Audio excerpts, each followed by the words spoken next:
নমস্কার, ম্যাক্স ভিডিওর নতুন একটা ব্লগে আপনাদের সকলকে স্বাগত জানাই। আজ 10th জানুয়ারি, শুক্রবার। এখন বাজে সকাল 10:30। এখন থেকে আমি আমার আজকের ব্লগটা শুরু করছি।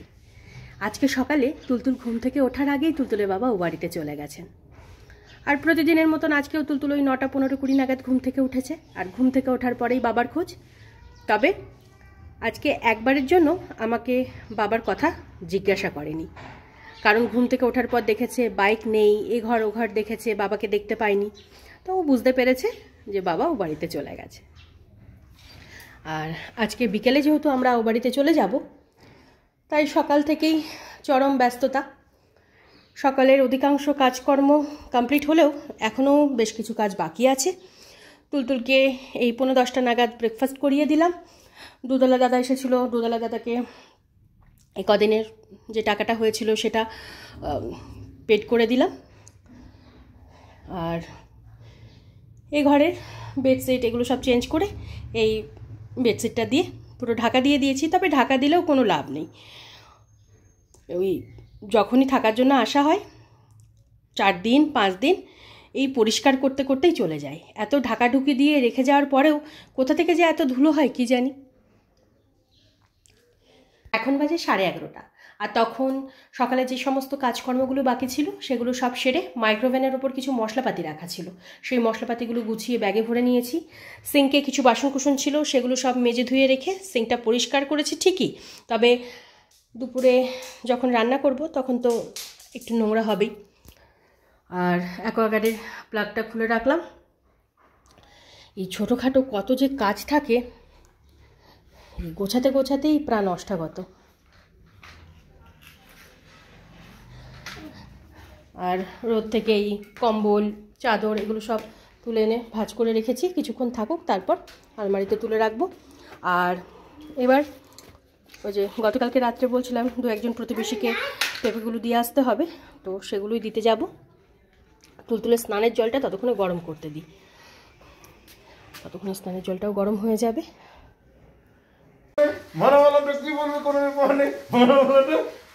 আমাকে তো একবার ফোন করতে হয়। মানে এত পাকা পেঁপে ছিল। দেখো কত বড় হয়ে গেছি, আমি কত বড় হয়েছি দেখো। এটা ছোটি দিদি, এ দেখ এটা ছোটি দিদি। বলো আমি কত বড় হয়েছি দেখো। আয় মা আয়, নিচে আয়, নিচে আয়, আয় চলে আয় বাবা, স্নান করবি, চলে এসো। এখন বাজে 1টা, আর তখন ও বাড়িতে পেঁপে কটা দিতে গিয়ে এমনভাবে আটকে পড়েছিলাম কি বলবো। এই কিছুক্ষণ আগেই বাড়ি ফিরলাম। আসলে অনেক দিন পর পর দেখা হয়, বসে কথা বলার সেভাবে তো সময় পাওয়া যায় না। আর একবার কথা বলতে শুরু করলে তার শেষ নেই, এ কথা ও কথা। আর ও বাড়িতে 3টে বাচ্চা আছে, ওদের সাথে তুলতুল খেলা শুরু করে দিয়েছিল। না ওরা তুলতুলকে ছাড়তে চাইছে, না তুলতুল আসবে। না আধ ঘন্টা ধরে বলে যাচ্ছি বাড়ি চল বাড়ি চল, কিছুতেই কিছু না। তারপর আবার ও বাড়ির দাদা ক্যাটারিংয়ের ব্যবসা আছে, তো তুলতুলকে এই আসার সময় কোন দিল, তাও 1 প্যাকেট নয় 2 প্যাকেট। তুলতুলের আনন্দ আর কে দেখে, 2 হাতে 2টো কোণের প্যাকেট নিয়ে মানে হাঁটতে পারছে না, তাও ছাড়বে না। যাই হোক, বাড়ি ফিরে তাড়াহুড়ো করে তুলতুলকে তেল মালিশ করে দিয়েছি, এখন ওকে স্নান করিয়ে দেবো। আর এদিকে ভাতটা বসিয়ে দিয়েছি। আজকে দুপুরে রান্নাবান্না বলতে তুলতুল আর ধানির জন্য ওই একটু আলু সেদ্ধ ভাত আর ডিম সেদ্ধ এই করব। ওখান থেকে আমিও একগাল খেয়ে নেব। আমি যে কখন কি করব জানি না, এখনও কড়াই মাজা বাকি আছে, টুকিটাকি জিনিসপত্র গোছানো বাকি আছে। মা চল স্নান করবি, চ চ চ চ শিগগির চল, চলো তাড়াতাড়ি এসো মা, জল ঠান্ডা হয়ে যাবে, চলো চলো চলো। তখন প্রেসার কুকারে গ্যাসে একদিকে সেদ্ধ ভাত, অন্যদিকে ডিম সেদ্ধ বসিয়ে দিয়ে তুলতুলকে স্নান ধান করিয়ে রেডি করে দিয়েছি। ততক্ষণে ভাত আর ডিম সেদ্ধ হয়ে গেছিলো। আর এখানে এখন তুলতুলের খাবারটা বেড়ে নিয়েছি। তখন তুলতুলকে লাঞ্চ করিয়ে ওর হাত মুখটা ভালো করে ধুয়ে মুছিয়ে দেওয়ার পরে ধানিকে খাবারটা বেড়ে দিয়ে ওকে খেতে দিয়ে দিয়েছিলাম। আর তারপর তুলতুলকে ঘুম পাড়ানোর জন্য বেডে নিয়ে এসে শুইয়ে দিয়েছি। এখনও তো ঘুমায়নি, তবে কিছুক্ষণের মধ্যে ঘুমিয়ে পড়বে। আর এদিকে আমার গোছানো গাছানো প্রায় কমপ্লিট। ছোটোখাটো দু একটা জিনিস নেওয়ার বাকি আছে, যেমন এই দুটো বক্স, আরও দু একটা টুকিটাকি জিনিস, সেগুলো পরে নিয়ে নেব। আর এখন এই কড়াই, প্রেশার কুকার, তুলতুলের লাঞ্চের থালা, এগুলো সব মেজে ধুয়ে নেব। আর তারপর আমি যাব স্নানে। আজকে সকাল থেকেই স্নান, পুজো, ব্রেকফাস্ট কিছুই হয়নি। প্রতিবারই যাওয়ার সময় এটাই ঘটে। আর এখানে ওই তুলতুলার ধানির জন্য যে ভাতটা বানিয়েছিলাম তো একটু রয়েছে, ভাত, অর্ধেক ডিম সিদ্ধ আর একটা আলু সিদ্ধ, এই দিয়ে আজকে আমি লাঞ্চ সেরে নেব। এখন বাজে 4টে।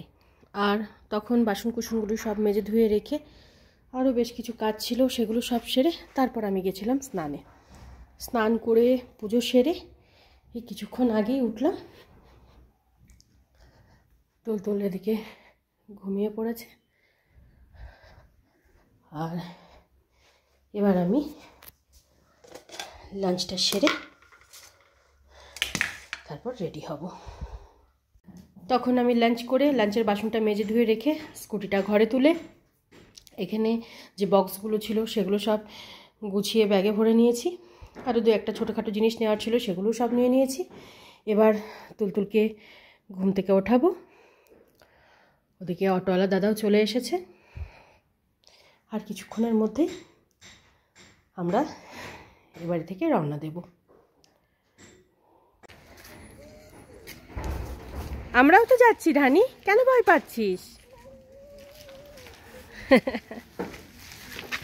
अब दोनों का ही स्कूल 15 से खुल रहा है, मतलब सबका 15 से ही खुल रहा है। हाँ, वो तो आगे रखेगा। অটোতে জিনিসপত্র সব রাখা হয়ে গেছে।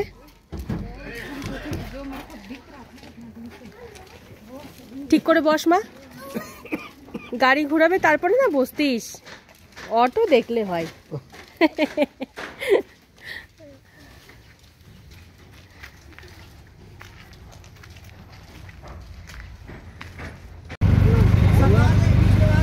ধানিকে দেখ,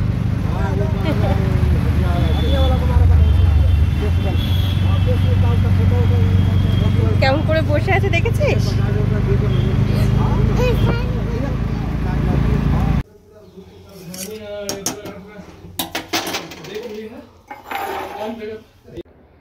গুড ইভিনিং।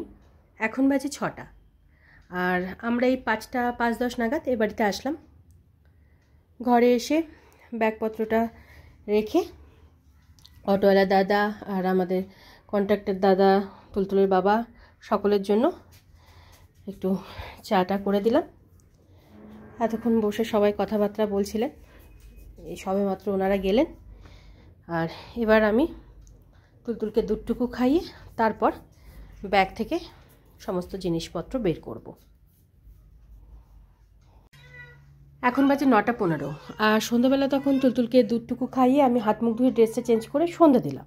সন্ধ্যা টন্ধে দিয়ে উঠে ব্যাগ থেকে সমস্ত জিনিসপত্র বের করে তারপরে গোছগাছ শুরু করলাম। সেই তখন থেকে গোছানো শুরু করেছি। আর এই কিছুক্ষণ আগেই সব গুছিয়ে গাছিয়ে উঠলাম। তাও রান্নাঘরে এখনও কিছু জিনিসপত্র ঠিকঠাক করে রাখতে হবে। আর এই সবে মাত্র এ ঘরের বেডশিটটা চেঞ্জ করলাম, আর তার সাথে রাতের বিছানাটাও করে নিয়েছি। আর এবার রাতের রান্না বান্না সারতে হবে।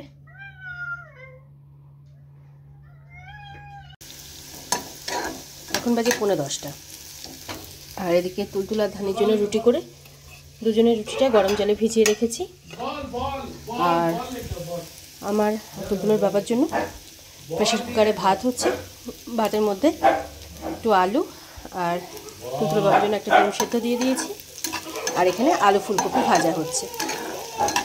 পেঁয়াজ, টমেটো, কালো জিরে, শুকনো লঙ্কা দিয়ে আলু সেদ্ধটা মাখবো। আর আমি খেতে বসার আগে আমার জন্য একটা ডিমের অমলেট ভেজে নেব।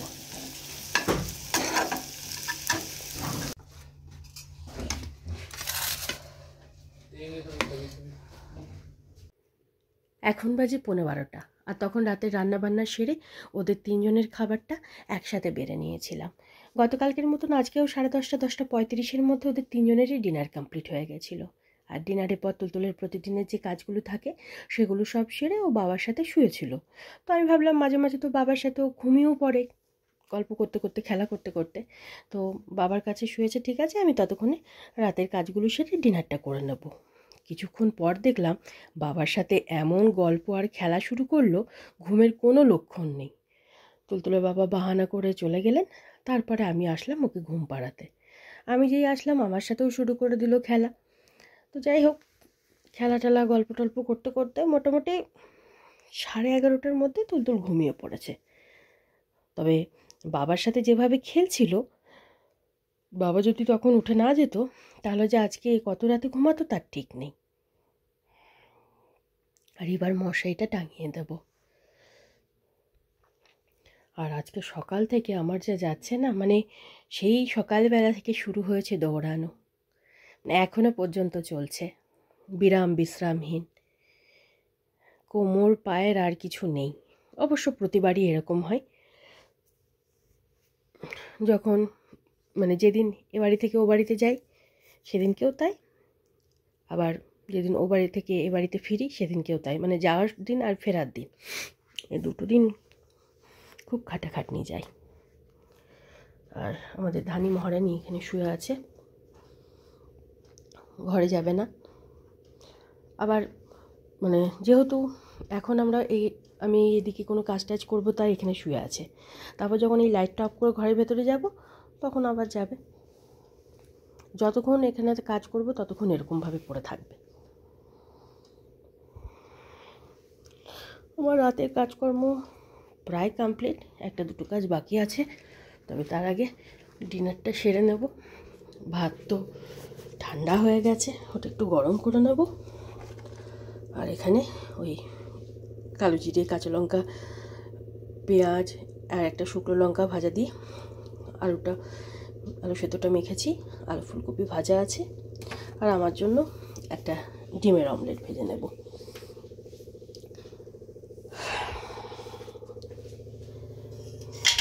আগে তো মশারিটা টাঙিয়ে দিই, তারপরে ডিনার সারা, তারপর রাতের টুকিটাকি কাজ। তাই আজকের ব্লগটা আমি এই পর্যন্তই রাখছি। আজকের ব্লগটা আমি এখানেই শেষ করছি। আমার এই ব্লগটা যদি ভালো লেগে থাকে তাহলে আমার এই চ্যানেলটাকে সাবস্ক্রাইব করে দেওয়ার জন্য বিশেষভাবে অনুরোধ রইল, সাথে লাইক আর শেয়ার করে দেওয়ার জন্য অনুরোধ রইল। সকলে ভালো থাকবেন। Bye and good night.